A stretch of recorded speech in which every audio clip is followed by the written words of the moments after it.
Pancur umpan lidik. Telur 3 biji.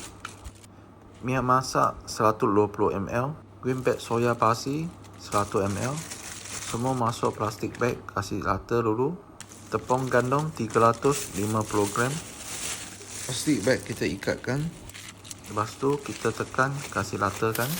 Tekan 1 ke 3 minit suap-siap sampai kolam kita bukakan, masuk bekas. Sini kita ada standby perisa minyak kambing 2 penutup macam ni. Okey.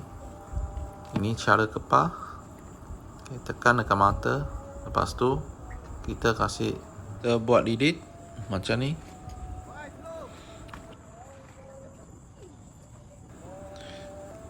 Ni yang kita punya umpan lidik.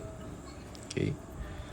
Kecuali boleh dapat ikan keli pun sama juga boleh dapat ikan patin. Selamat mencuba.